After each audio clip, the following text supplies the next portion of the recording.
Here's the famous four-triangle question you regularly observe in the test.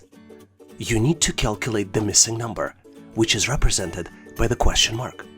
And you're presented with four different triangles.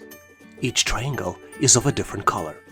The first, bottom left corner blue triangle has numbers in the corners 2, 2, and 6. The green triangle next to it in the upper right corner has numbers 4, 3, and 1. The purple triangle in the bottom left corner has numbers 3, 5, and 2. And then the last triangle, black triangle, has numbers 0, 1, and then in the upper corner there is a missing number which you need to calculate based on the four different choices. Choice A, 0. Choice B, 1. Choice C, 2. And choice D, 3. Do you see the answer? Let me give you a hint. There is a true calculation and not guessing behind determining what the number is. Ready or not, I am going to move forward and reveal the solution to you. As I mentioned, the trick about this problem is that the number can be calculated. And the key to calculate it is to determine the pattern. And then the pattern here is that the numbers in the corresponding corners of the triangles all add up to 10. Let's do the math and start with the bottom left corner. 6 plus 1 plus 2 plus 1 equals 10. Let's go to the bottom right corner of the triangle. 2 plus 3 plus 5 plus 0 is also 10. And now, in the same way, let's do the math and calculate the missing number. 2 plus 4 plus 3 plus question mark equals 10. Based on these calculations, question mark equals 1. So the correct choice here is choice B, 1. Keep in mind that sometimes in these types of problems, triangles are colored, and the only reason this is done is to confuse you, to look for the patterns inside the triangles itself. Hopefully you've nailed this question. I truly hope that you've nailed this question on your own or learned how to answer similar problems on the test. Here's an amazing question which tests your imagination and spatial thinking. You need to determine how many triangles are shown in this figure. Take a close look and select one out of four different choices. Choice A, 7. Choice B, 10. Choice C, 12. And choice D, 17. Do you know the answer? Give yourself a little bit of time and use as much of your imagination as possible. Maybe pause this video and give yourself 20 to 30 seconds to determine the answer. Ready or not, I am going to move forward and reveal the solution to you. At least the solution I found. And obviously, if you have a different solution, please make sure to share in comments. Couldn't believe it, but I counted 12 triangles here on the picture. Let me show them all to you. 1, 2, 3, 4, 5, 6, 7, 8, 9, 10, 11, and 12. Did you count a different number? Please make sure to share in comments. And also please share how easy was it for you to solve it. Would you like to try your own skills now to see how well you can solve the challenge? This is your opportunity to find the next number in the sequence. You are presented with three different numbers, 33, 55, 77, and one number is missing. You have four different choices to select the solution. Choice A, 97, choice B, 99, choice C, 105, and choice D, 107. Give yourself a little bit of time to see if you can solve this challenge. And once you're ready, make sure to post your answer in comments. This would allow me to give you my feedback. Thanks for participating and good luck. One of my favorite problems is where you need to determine next number in the sequence. In our case, we are presented with three numbers and you need to determine number 4, which is missing. The numbers you see are 33, 55, 77, and you need to determine the next number. You have four different choices. Choice A, 97. choice B 99, choice C 105, and choice D 107. Do you see the answer? In this particular case, answer requires you detecting the pattern. And the pattern here is that we need to start with the odd number 3 and multiply 3 as well as the next odd number by 11. So the calculations for the numbers we see on the screen would be 3 multiplied by 11 equals 33. Next number would be 5 multiplied by 11, which would be equal 55. And then the last visible number would be 7 multiplied by 11, which would be 77. This makes it easy to calculate the missing number in the sequence, which would be 9 multiplied by 11, which would equal 99. So the correct choice here is choice B, 99. Hopefully you've nailed this question and now know how to answer this and similar problems on the test. Here's an interesting question where you need to determine dice's number at the bottom. Dice was rolled twice, and dice's numbers have been captured in snapshots 1 and 2, with numbers 1 and 6 at the top. The dice was rolled again. You need to determine the number at the dice's bottom if number 5 is currently at the top. You have 4 different choices. Choice A, 1. Choice B, 2. Choice C, 3. Choice D, 6. Do you see the answer? Please take a close look because the answer may not be obvious. Maybe pause this video to give yourself a little bit of time to find the solution.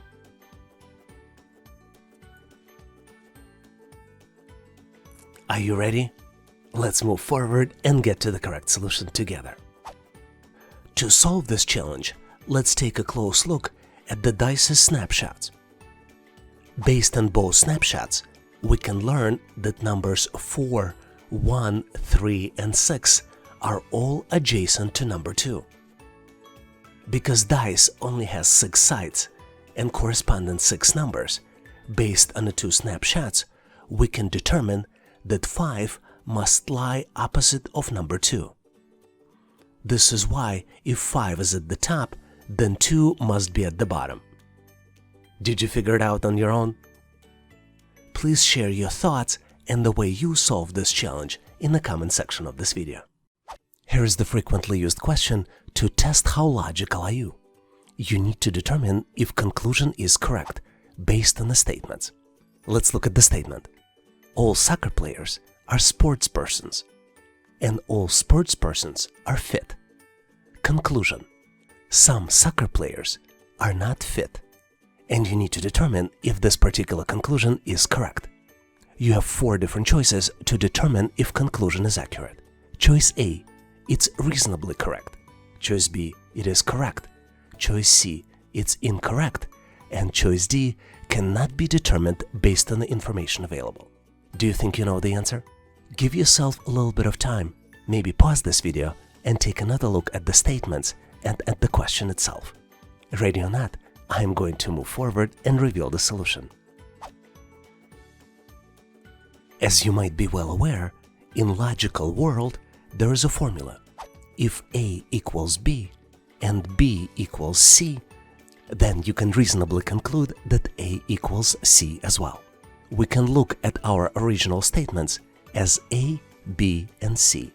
For example, the statement all soccer players are sports persons could be an equivalent of A equal B, and then all sports persons are fit could be B equals C.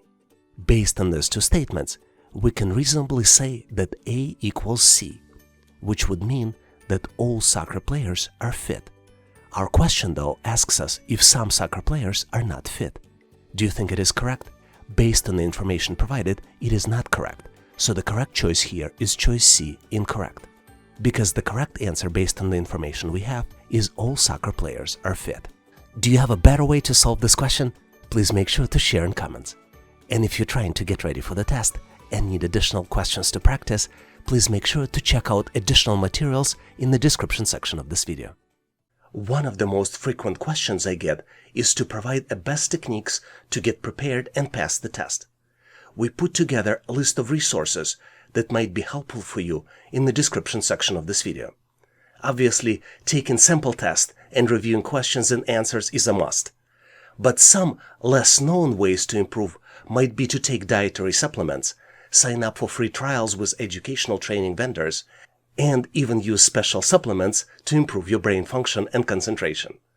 I put links to our trusted partners for the products I use in the description section of this video. Some links might be affiliate, which means that I will get paid a small fee without increasing costs to you. Make sure to check them out. And one request for you. If you know any other helpful resource to help you get ready and pass the test, feel free to share it in comments so we could all learn and get better prepared. And now let's continue and get you ready for the test.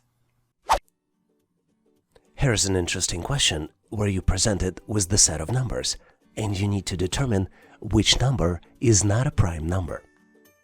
You have 4 different choices. Choice A, 31.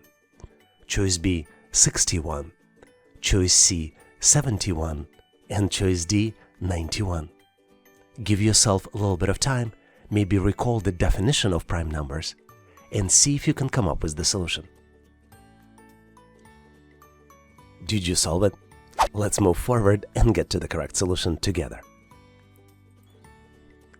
To solve this challenge, let's start with the definition of prime number. Prime numbers cannot be divided by any number other than 1 and number itself without leaving a remainder. Some examples of prime numbers would be 2, 3, 5, 7, 11, and you can continue the chain. The opposite of prime numbers are composite numbers, and examples of those would be 4, could be divided by 2, 6, could be divided by 2 and 3, 8, which could be divided by 2 and 4, 9, 10, and you can continue the sequence. As you might have figured out of the numbers presented, 91 can be divisible by 7. So 91 is not a prime number, which means that the correct solution is choice D, 91. Hopefully you've nailed this question and now know how to answer similar problems on the test. Here's an interesting challenge where you need to determine the relationship between family members. Amin is Bhaska's sister. Catherine is Bhaska's mother. Dan is Catherine's father. And Alan is Dan's mother. You need to determine how Amin is related to Dan. And you have 4 different choices. Choice A, grandfather. Choice B, grandmother. Choice C, daughter. And choice D, granddaughter. Give yourself a little bit of time to see if you can navigate in this puzzle and get to the correct solution. Ready or not, I am going to move forward, reveal the answer to you, and explain how I got to the solution. And as usual, if you have a better way to solve it, please make sure to share in comments. The easiest way to determine this multi-generational relationship in the family is to build a diagram. Let's do it one step at a time. Amin is Bhaska's sister. Catherine is Bhaska's mother. Dan is Catherine's father. And Alan is Dan's mother. Now let's look at the conclusions we can draw from this diagram. Amin and Bhaska are Catherine's children. Since Dan is Catherine's father, Amin and Bhaska are Dan's grandkids, which means that Amin is Dan's granddaughter. So the correct choice here is choice D, granddaughter. Hopefully you've nailed this question and now know how to diagram and solve similar problems on the test. Here's an interesting question where I would like you to try your skills and post the answer in the comment section of this video. Which number has the lowest value? You have 4 different choices. Choice A, 1/3 plus 0.4. Choice B, 1 plus 2.1. Choice C, 0.20 plus 0.31. And choice D, 6/10. Do you see the answer? Give yourself a little bit of time, maybe pause this video, and once you're ready, please post your answer in the comments. This would allow me to give you my feedback. Thanks for participating and good luck. Here's a tricky problem that you might find challenging to solve. You're presented with the pyramid. Top of the pyramid starts with the missing number that you need to calculate. If you go down, second row contains numbers 29 and 34. Next row contains numbers 11, 15, and 16. Following row has numbers 4, 5, 8, and 6.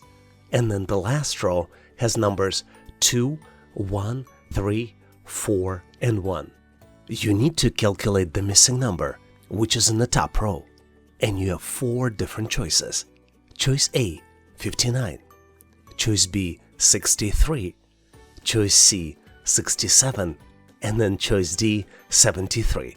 Give yourself a little bit of time, maybe 10 to 15 seconds, maybe a little bit longer, to see if you can answer this question. Did you solve it? Was it hard for you? Let's move forward and I'll share with you my solution. But obviously, if you have a better way to solve it, please make sure to post it in comments. Tricky problem, don't you think so? But the solution to this challenge is really simple. To calculate it correctly, you need to move from the bottom to the top. And if you look closely at the pyramid, you will notice that the higher row is calculated as the sum of bottom values plus the increment. And increment also increases with each row by 1. Let me demonstrate. If we look at the numbers in the bottom left corner of the pyramid, you see numbers 2 and 1. Sum of 2 and 1 is 3, but then we add the value of the increment, which is 1, and the calculated value is 4. Let's continue with the sequence. Next set of numbers is 4 and 5. 4 plus 5 is 9, and then we need to add the value of the increment, which also increased by 1. So now instead of being plus 1, the increment is plus 2. 4 plus 5 plus 2 equals 11. Based on this information, the missing value can be calculated as 29 plus 34 plus the value of the increment, which would be plus 4, which equals 63 plus 4, which equals to 67. So the correct choice here is choice C, 67. Hopefully you've nailed this question on your own and now know how to answer similar problems in the test. Thanks for watching. If you liked the content, please give us a like and consider subscribing. Thanks for all your endorsement, support, and patronage. For additional helpful information, please make sure to check out links in the description. For detailed list of available resources, I encourage you to check out resources page on our website, howtoanalyzedata.net/resources. If you know someone who would benefit from this content, please consider sharing the link. Please leave the feedback, corrections, or suggestions in comments. And all the best on your journey. I'll see you in my next video.